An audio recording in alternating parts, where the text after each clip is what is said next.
Assalamualaikum everyone. So the channel name is Saliha Iqbal 6877. Please subscribe the channel so you can get the every video which is uploaded by me. Today we are going to discuss our new topic, that is about the extraction of iron. हमारे पास जो AKUEB के syllabus के मुताबिक जो SLO है हमारे पास 16.2.1 describe the extraction of iron. अच्छा, extraction से मुराद क्या है हमारे पास कि हम जब अर्थ में से हमारे पास डिफरेंट मेटल्स निकलते हैं तो वो मेटल्स हमारे पास प्योर फॉर्म में नहीं होते, उनके साथ डिफरेंट इम्प्योरिटीज़ अटैच होती हैं।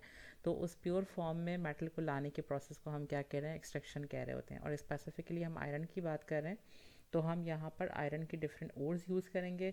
We have already discuss that is what is ore in our previous videos.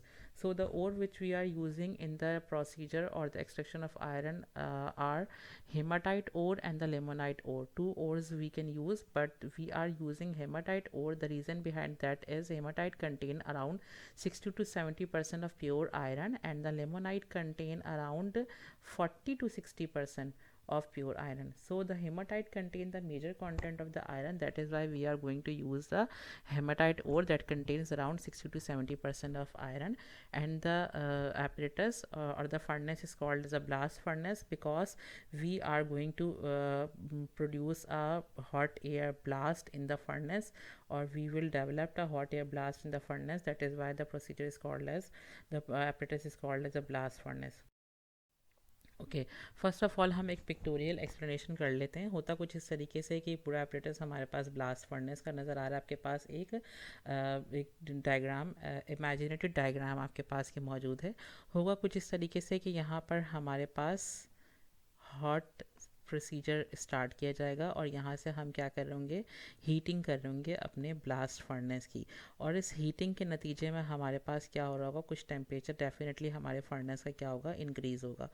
साथ के साथ हम क्या कर रहे होंगे, हम अपने सिस्टम के अंदर या ब्लास्ट फर्नेस के अंदर ऊपर से हम चार्ज करेंगे आयरन ओर को। ठीक है, आयरन ओर वही ore that is hematite. another thing which we are going to charge is coke, that is carbon. Another thing, the last thing which we are going to produce from the top side is called as limestone, that is calcium carbonate, which is represented here, that is CaCO3। ठीक है। अच्छा, हमने क्या करा, पहले blast furnace को heat करना शुरू किया है। उस हीटिंग के नतीजे में हमारे सिस्टम का क्या हुआ, ओवरऑल टेम्परेचर बढ़ता चला जाएगा। नेक्स्ट पार्ट जो हमने डिस्कस किया है कि हम top of the blast furnace से क्या करेंगे, चार्ज करेंगे। चार्ज करने से मुराद क्या है कि हम इंट्रोड्यूस करवा रहे होंगे, दैट इज़ क्या क्या इंट्रोड्यूस करवाएंगे, iron ore that is hematite, next part is coke, and the next one is limestone. Okay. अच्छा, दूसरा क्या होगा हमारे पास, हम यहाँ से यहाँ पर आपको जो टायर्स नज़र आ रहे हैं, ये पाइप्स जो नज़र आ रहे हैं, इनको हम क्या बोलते हैं, टायर्स बोलते हैं। इन टायर्स में से हम क्या करेंगे, हॉट एयर का ब्लास्ट करवाएंगे। उस हॉट एयर ब्लास्ट के नतीजे में भी क्या होगा, हमारे ब्लास्ट फर्नेस का टेम्परेचर बढ़ता चला जाएगा। एक तो आप उसको हीटिंग करवा रहे हैं, और दूसरा क्या है कि हॉट एयर ब्लास्ट को हम यहाँ से इंट्रोड्यूस करवा रहे हैं। उसके नतीजे में हमारे पास जो सिस्टम का टेम्परेचर हो जाता है अराउंड 1500 टू 2000 डिग्री सेंटीग्रेड हमारे पास ब्लास्ट फर्नेस का टेम्परेचर हो जाता है। ठीक है। अब होगा क्या, हमने डिफरेंट चीज़ें इंट्रोड्यूस करवा दी। एक तो हमने हॉट एयर ब्लास्ट यहाँ से करवाया, दूसरा हमने ऊपर से ओर को चार्ज कर दिया, कोक को चार्ज कर दिया, और लाइमस्टोन को चार्ज कर दिया। होगा कुछ इस तरीके से कि हमारे पास सबसे पहले क्या होगा कि जो कि हमारे पास कैल्शियम कार्बोनेट मौजूद है, दैट इज़ लाइमस्टोन। क्या होगा, हीटिंग के नतीजे में, क्योंकि हम ये जानते हैं कि कैल्शियम कार्बोनेट को जब हीट किया जाता है तो उसके अंदर डीकम्पोजिशन रिएक्शंस होते हैं। उस डीकम्पोजिशन रिएक्शन के नतीजे में हमारे पास दो प्रोडक्ट्स बनती हैं, that is calcium oxide and other product is carbon dioxide. ठीक है। अब हमने क्या याद रखना है कि यहाँ पर इस डीकम्पोजिशन नतीजे में हमारे पास क्या बन गया है, एक प्रोडक्ट बना है, दैट इज़ कार्बन डाइऑक्साइड। अच्छा, होगा कुछ इस तरीके से कि अब ये कार्बन डाइऑक्साइड क्या करेगी, फर्दर प्रोसीड करेगी। एक स्टेप आपने ये वाला याद रखना है कि यहाँ पर हमारे पास एक जगह पर कार्बन डाइऑक्साइड बन गया। दूसरी हमने जो चीज़ टॉप पे से चार्ज करवाई थी वो क्या था, अब इस तरफ आ जाते हैं हम पिक्चर के दूसरे साइड पे, दैट इज़ कार्बन हमने इंट्रोड्यूस करवाया था, और लोअर टायर्स से हमने क्या करवाया था, ऑक्सीजन इंट्रोड्यूस करवाया था। अब ये कार्बन और ऑक्सीजन आपस में दूसरे के साथ रिएक्ट करेंगे, और एक और जगह हमारे पास क्या बन रही है, कार्बन डाइऑक्साइड बन रही है। तो हमारे पास दो सोर्सेज से, एक कैल्शियम कार्बोनेट की डीकम्पोजिशन से, और दूसरा कार्बन कोक जो था उसके ऑक्सीजन के साथ रिएक्शन के नतीजे में हमारे पास क्या बन गया है, कार्बन डाइऑक्साइड बन गई है। तो ओवरऑल हमारे पास अभी तक जो सिस्टम के अंदर प्रोडक्ट प्रोड्यूस्ड हुआ है मेजर जो कि हम डिस्कस कर रहे हैं वो क्या है, हमारे पास कार्बन डाइऑक्साइड है। इवन दो क्या हमारे पास कैल्शियम ऑक्साइड भी बना है, but we will discuss it later कि ये कैल्शियम ऑक्साइड क्या करेगा। अब ओवरऑल जो सिस्टम के अंदर कार्बन डाइऑक्साइड बना है वो कार्बन डाइऑक्साइड जो जाके क्या करेगा, रिएक्ट करेगा किसके साथ, कोक के साथ, जो कि हमने ऊपर से टॉप पे से चार्ज करवाया था। कोक का कुछ अमाउंट इस जगह ऑक्सीजन के साथ रिएक्ट कर रहा था, बट स्टिल हमारे पास कोक एक एक्सेस अमाउंट में प्रोड्यूस करवाया जाता है। तो रिमेनिंग कोक क्या करेगा, उस ओवरऑल सिस्टम में प्रोड्यूस होने वाले कार्बन डाइऑक्साइड के साथ रिएक्ट करके क्या बना लेगा, कार्बन मोनोऑक्साइड बना लेगा। ठीक है। अब ये कार्बन मोनोऑक्साइड बनाने का वजह क्या है, सॉरी ये हमारे पास क्या हो गया है, ठीक है, ये हमारे पास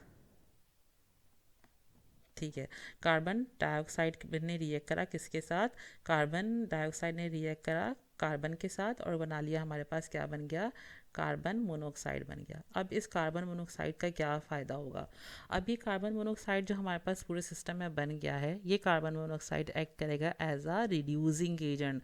अगर आप यहाँ पर देख रहे होंगे, अब आ जाइए दूसरी तरफ, यहाँ पर अगर आप देखेंगे तो रिडक्शन ऑफ आयरन ओर की टर्म लिखी हुई है।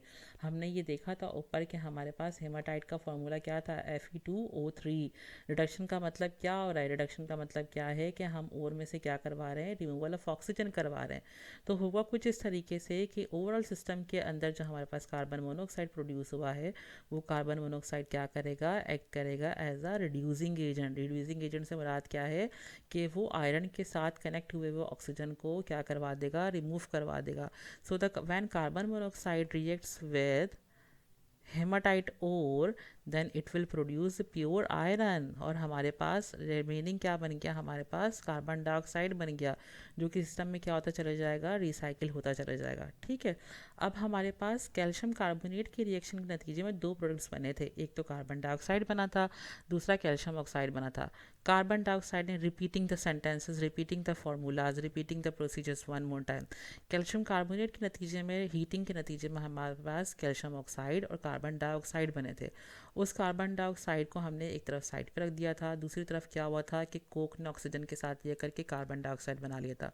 अब ये दोनों रिएक्शन के नतीजे में जो कार्बन डाइऑक्साइड प्रोड्यूस हुआ था, उसने जाके रिएक्ट करा था कार्बन के साथ, दैट इज कोक के साथ, और उसने बना लिया था कार्बन मोनोऑक्साइड। और इस कार्बन मोनोऑक्साइड ने जाके रिएक्ट करा था हेमाटाइट ओर के साथ, और उस हेमाटाइट ओर ने क्या करा था, कार्बन मोनोऑक्साइड के साथ रिएक्ट करने के बाद अपना ऑक्सीजन लॉस कर दिया था, या इन टर्म्स हम रिडक्शन और ऑक्सीडेशन प्रोसेस की तरह में कहेंगे तो हमारे पास हेमाटाइट ओर की रिडक्शन हो गई थी। सही है, carbon monoxide is a reducing agent. अब कार्बन मोनोऑक्साइड ने जाके आयरन के पास से ऑक्सीजन को रिमूव करवा दिया, आयरन हमारे पास कुछ हद तक प्योर हो चुका है।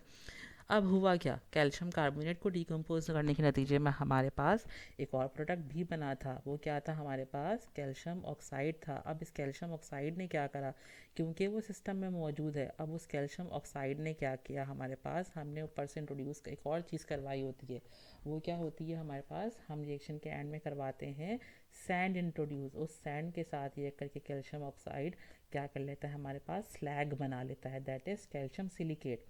अब ये कैल्शियम सिलिकेट अगर आप यहाँ पर देखेंगे तो यहाँ पर मोल्टन फॉर्म में आ जाता है, क्योंकि ये लाइटर इन वेट होता है, तो ये आ जाता है यहाँ पर ऊपर की तरफ तैरने लग जाता है, फ्लोटिंग स्पेसेस में आ जाता है।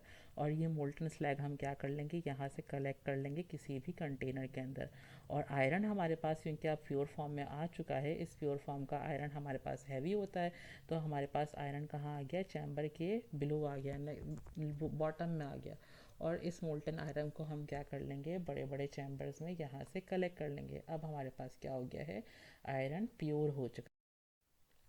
अब इसको थोड़ा एक पिक्टोरियल एक्सप्लेनेशन के बाद एक दफ़ा रिकॉल कर लेते हैं। हमारे पास जब एक दफ़ा और आई थी तो हमने उसको को क्या करा, पहले हीटिंग करवा दिया ताकि उसमें से कोई वॉलेटाइल कंपोनेंट्स मौजूद हैं तो वो क्या हो जाए, रिमूव हो जाए। वॉलेटाइल कंपोनेंट्स या तो वाटर अगर मौजूद है तो वो क्या हो जाए, रिमूव हो जाए। हमने क्या करा, उस रोस्टेड ओर को जो कि हमने हीटिंग करवाई थी, उस रोस्टेड ओर को हमने क्या किया, चार्ज कर दिया। चार्ज करने से मुराद क्या है, डाल दिया किसके अंदर, ब्लास्ट फर्नेस के टॉप से कोक और लाइम स्टोन के साथ। ठीक है। अब दूसरी तरफ हमने क्या किया है, टायर्स से जो कि नीचे की तरफ पाइप मौजूद थे, उन टायर्स से हमने क्या किया है, हॉट एयर का ब्लास्ट करवाया है। ठीक है, हॉट एयर का ब्लास्ट करवाया और इस सब के नतीजे में हमारे पास टेम्परेचर ब्लास्ट फर्नेस का नीचे क्या हो गया था, 15 to 2000 डिग्री सेंटीग्रेड हो गया था। बट टॉप पे भी टेम्परेचर इतना ज़्यादा नहीं था, अराउंड 400 और 200 डिग्री सेंटीग्रेड होता है। होता क्या है कि कार्बन रिएक्ट करता है ऑक्सीजन के साथ, बना लेता है कार्बन डाइऑक्साइड, फिर ये कार्बन डाइऑक्साइड रिएक्ट करता है दोबारा कोक के साथ और बना लेता है हमारे पास कार्बन मोनोऑक्साइड। ठीक है, अच्छा, a lot of heat produce, carbon dioxide क्या हुआ था, जो यहाँ पे कार्बन डाइऑक्साइड प्रोड्यूस हुआ था, अब वो जाके क्या करेगा, राइज होता चला जाएगा और वो रिएक्ट करेगा फर्दर कोक के साथ और बना लेगा हमारे पास दोबारा से कार्बन मोनोऑक्साइड। और फिर ये कार्बन मोनोऑक्साइड जाके क्या करता है, आयरन के साथ रिएक्ट करता है, आयरन ऑक्साइड को क्या कर देता है, रिड्यूस करवा देता है। रिड्यूस करवाने से मुराद क्या है कि ये आयरन ऑक्साइड में से ऑक्सीजन को रिमूव करवा देता है। Fe2O3 में से जब ऑक्सीजन रिमूव हो जाता है तो हमारे प्योर फॉर्म में आ जाता है।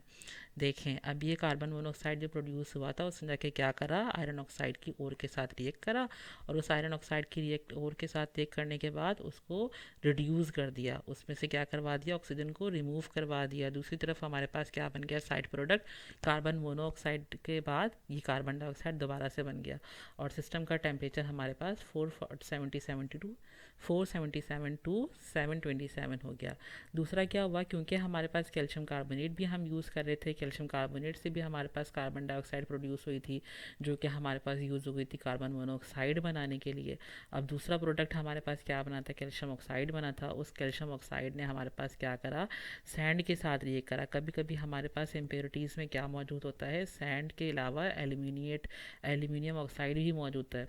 तो हमारे पास दो प्रोडक्ट्स बन सकते हैं side product, that is calcium silicate और कैल्शियम एल्यूमिनेट।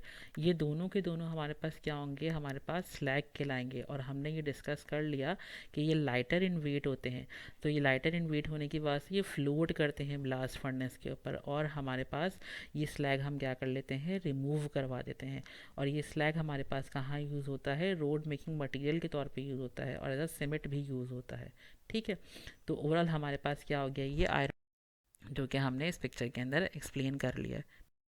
अब उसके बाद क्या हुआ है, हमारे पास हमने इस पिक्चर के अंदर एक्सप्लेन करने के बाद कुछ एक्स्ट्रा गैसेस भी प्रोड्यूस हुई थी हमारे पास। तो इट इज़ कार्बन मोनोऑक्साइड भी कुछ प्रोड्यूस हो रही थी एक्सेस में, कार्बन डाइऑक्साइड भी प्रोड्यूस हो रही थी और कुछ फाइन पार्टिकल्स कार्बन के होंगे जो कि उड़ रहे होंगे।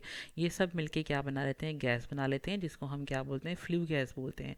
और ये ब्लास्ट फर्नेस के ऊपर पाइप्स मौजूद होते हैं जिसमें से ये एक्सक्रीट आउट हो जाते हैं। ठीक है, अब हमारे पास क्या हो गया, ये क्या करते हैं, फ्लू गैसेस जाके क्या कर सकती हैं, पोल्यूशन कॉज कर सकते हैं। अब हमारे पास जो आयरन प्रोड्यूस हुआ है वो क्या है, मोल्टन आयरन है हमारे पास, सही है, जिसका melting temperature around 1227 degree centigrade होता है।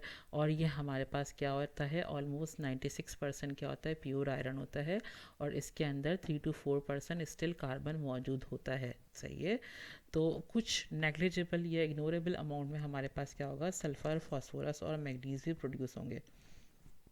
The purest form of iron have been produced. So overall this is all about the extraction of iron. Thank you so much. If you like the video, please like, subscribe and share. Thank you.